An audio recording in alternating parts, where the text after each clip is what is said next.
کون نہیں جانتا، محبوب الہی کو کون نہیں جانتا، صابر پاک کلیری کو کوئی نہیں جانتا،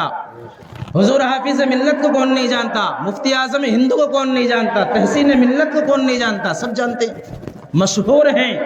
انہی میں سے ایک اللہ کے ولی جن کا نام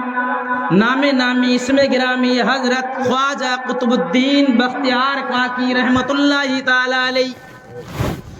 دنیا کے کسی بھی کونے پر معلوم کر لو کہ خواجہ قطب الدین بختیار کاکی کون ہے، ان کے نام سے محفلیں سجائی جاتی ہیں، ان کے نام سے بھگونے اتارے جاتے ہیں، ان کے نام سے قل شریف کرائے جاتے ہیں، گھروں کے اندر فاتحہ خوانیاں کرائی جاتی ہیں، ان کے فیض سے مستفیض دنیا کے اندر ہر ایک انسان مالا مال ہے، ان کے فیض سے مالا مال ہے، ان کے فیض سے۔ لیکن ذرا دیکھو وہی بوقار ہستی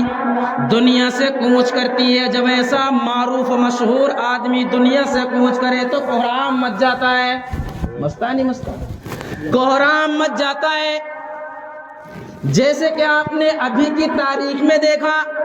جب تاج الشریعہ کا وصال ہوا تو پوری دنیا کے اندر ہلچل مچی ہوئی تھی، ہلچل مچی ہوئی تھی۔ تو ایسے ہی اس وقت میں جب خواجہ قطب الدین بختیار کاکی کا انتقال ہوا تو کوہرام مچ گیا، چاروں طرف سے لوگ امڑنا شروع ہو گئے کہ حضور کا انتقال ہو گیا، حضور کا انتقال ہو گیا، چلو ان کی زیارت کریں، ان کے جنازے میں شرکت کر لیں۔ اس غرض سے جب گھروں سے نکلنا شروع ہوئے تو جنازے کو تیار کیا گیا، تیار کرنے کے بعد میں ایک بڑے سے بڑے وسیع میدان میں لے کر کے گئے۔ اب میدان میں جدھر نظر جاتی تھی وہیں تک آدمی ہی آدمی نظر آتے تھے، ایسا لگتا تھا کہ جیسے کہ سیلاب آ گیا ہو اور چاروں طرف پانی ہی پانی نظر آتا ہو، جدھر کو بھی نظر دوڑائی جا رہی تھی لوگ ہی لوگ نظر آ رہے تھے، انسان ہی انسان نظر آ رہے تھے۔ لیکن ذرا دیکھو جب جنازے کی تیاری ہو گئی اور جب معاملہ آیا نماز ادا کرانے کا تو ایک انسان کھڑا ہو جاتا ہے اور کھڑا ہونے کے بعد میں کہنے لگتا ہے کہ حضور کا میں وصی تھا، حضرت نے مجھے وصیت کی تھی۔ سناٹا چھا گیا، خاموش ہو گئے کہ سنو کیا وصیت کی۔ اب وہ انسان کہنے لگا کہ حضور نے مجھے وصیت کی تھی کہ میری نماز جنازہ وہ انسان پڑھائے گا جس انسان کے اندر 4 خوبیاں موجود ہوں گی، 4 خوبیاں۔ اب 4 خوبیاں کیا تھیں؟ اب وہ کہنے لگے پہلی خوبی تو یہ ہے کہ وہ انسان نماز جنازہ پڑھائے گا کہ جس کی تکبیر اولیٰ بھی قضا نہ ہوئی ہو، تکبیر اولیٰ بھی قضا نہ ہوئی ہو۔ دوسری بات پوچھی گئی، بتایا گیا کہ دوسری بات یہ کہ میری نماز جنازہ وہ انسان پڑھائے گا کہ جس کی تہجد کی نماز قضا نہ ہوئی ہو۔ تیسری بات کہنے لگے کہ تیسری بات یہ ہے کہ میری نماز جنازہ وہ انسان پڑھائے گا کہ جس نے غیر محرم پر بری نظر کبھی نہ ڈالی ہو۔ کوئی نظر آویز ہے اس دور میں؟ پوچھا گیا چوتھی خوبی، کہنے لگے چوتھی خوبی ہے کہ حضرت نے فرمایا تھا کہ میری نماز جنازہ وہ انسان پڑھائے گا کہ جو اتنا عبادت گزار ہو کہ جس نے نماز عصر میں عصر کی سنت بھی قضا نہ کی ہو، عصر کی سنتیں بھی قضا نہ کی ہو۔ جب یہ 4 خوبیاں سنی سناٹا چھا گیا، ایسا لگ رہا تھا کہ مجمع کو سانپ سونگھ گیا۔ بڑے آگے بڑے پھر رہے تھے کہ نماز جنازہ پڑھانے کا ہمیں شرف حاصل ہو جائے۔ کوئی یہ سوچ رہا تھا کہ مجھے نماز جنازہ پڑھانے کا موقع مل جائے، ہر ایک عالم دین یہ سمجھ رہا تھا کہ مجھے نماز پڑھانے کا موقع مل جائے، لیکن نامہ اعمال کا جائزہ نہ لیا۔ لیکن جب شرط اور خوبیاں رکھی گئی تو آپ نے اعمال کا جائزہ لے رہے ہیں، اپنے اندر گریوان میں جھانک کر کے دیکھ رہے ہیں کہ ہماری تکبیر اولیٰ کبھی قضا ہوئی ہے نہیں ہوئی ہے، ہم نے نماز تہجد کو قضا کیا ہے نہیں کیا ہے، ہم نے نماز عصر کی سنتوں کو ادا کیا ہے یا چھوڑا ہے۔ اس چیز پر جب سروے کیا تو پتہ پتہ لگا کہ کوئی ایسا انسان نکلا ہی نہیں کہ جس کے اندر یہ چاروں خوبیاں ایک ہی وقت میں پائی جائیں، کسی کے اندر نہ نکلی۔ اب سب پریشان، اب منتظر تھے کہ کون اللہ کا بندہ آئے گا اور ضرور ہوگا۔ جب یہ وصیت کی ہے تو ضرور ہوگا وہ انسان اس مجمع کے اندر، اگر ہوتا نہیں تو یہ وصیت بھی نہیں ہوتی، ہوگا ضرور۔ جب دیر ہو گئی، انتظار کرتے رہے تو ایک میلے سے لباس میں روتا ہوا دوڑتا چلا رہا، ہانپتا کانپتا چلا رہا، اور مجمع کو چیرتا ہوا جنازے کے قریب پہنچا، اور قریب پہنچنے کے بعد میں حضور کے چہرے سے کفن کو ہٹایا اور کان میں کہنے لگے کہ بختیار کاکی،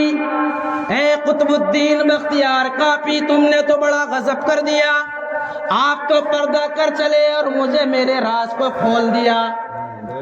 کیا ضرورت تھی میرا راز کھولنے کی، اور آپ چل دیے اور مجھے یہاں کھڑا کر کے راستے میں۔ میں اس لائق کہاں تھا جو تم نے میرا یہ پردہ فاش فرما دیا؟ لیکن وہ تو وہی جانتے تھے، ہمیں کیا پتا، ہمیں کسی کی زندگی کا کچھ پتا ہے؟ ہمیں کسی کے نامہ اعمال کا پتہ ہے ہی نہیں کہ کس نے اچھا کیا کس نے برا کیا، لیکن وہ اللہ کے برگزیدہ ولی، اللہ کے محبوب بندے،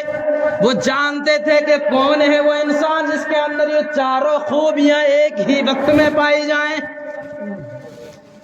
ورنہ تو آج بھی اس دور میں ایسے آدمی ملتے ہیں کہ کوئی ایسا انسان بھی ہے کہ جس کی تہجد چھوٹتی نہیں ہے،